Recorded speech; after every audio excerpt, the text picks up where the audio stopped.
Okay, room 2, it's time for some more vocabulary practice. Let's talk about the last 3 words of the week. The first word today is motionless. You can say it with me, motionless. To be motionless is without motion, still or not moving. And I'm gonna think about how every evening I go to Green Lake. It's a park, and I walk along the lake path. And although many things are in motion, like the ducks and the birds and the dogs and the people, there are things that are motionless. So I'm gonna think about some things that are motionless at the park.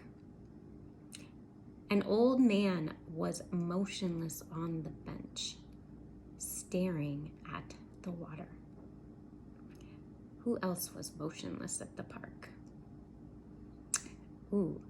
A mother was motionless as she was glued to her cell phone.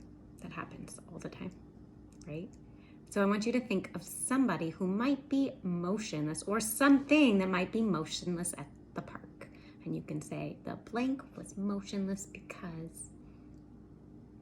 Okay, so that's the first word. The second word is kind of a fun word. And the second word is reverie. Let's say it, reverie. You can whisper it to somewhere in your room. Reverie. Whisper it to your thumb. Reverie. A reverie is a pleasant daydream. And we all have pleasant daydreams. It's when we start to imagine something that could happen that is very happy or makes us feel good. So I am going to think about one of my favorite reveries.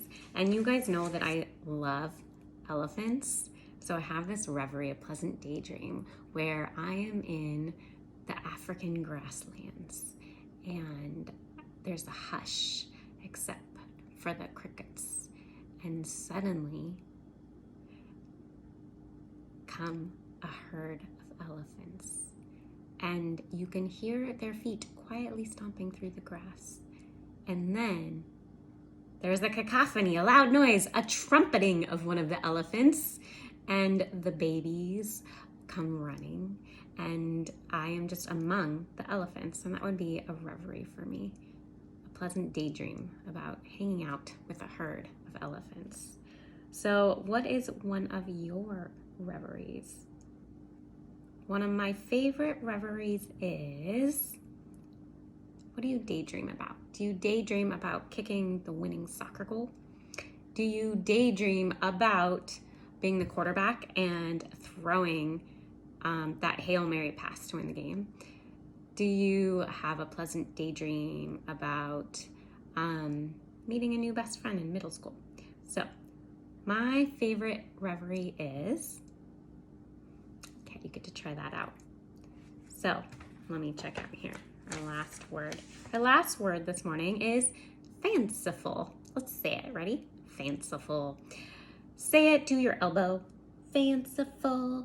I'm going to say it to Hobbs. He's sleeping. Fanciful. And to Barley.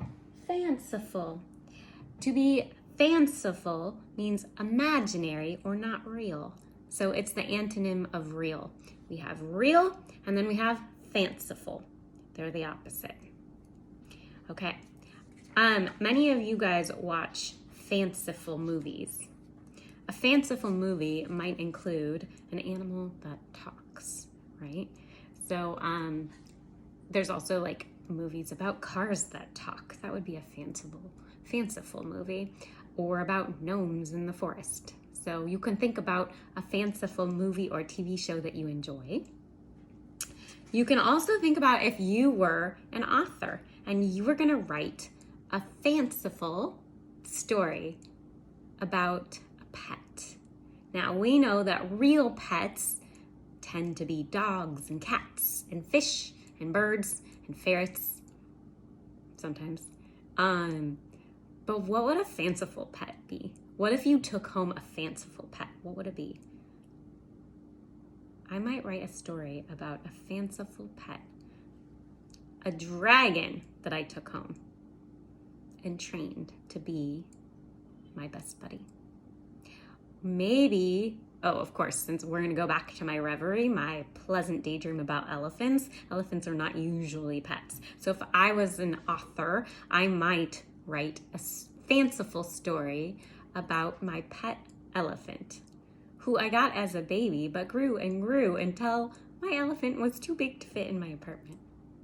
Okay, think about your fanciful story and try out the words, say them aloud many times, write them down, and have some fun.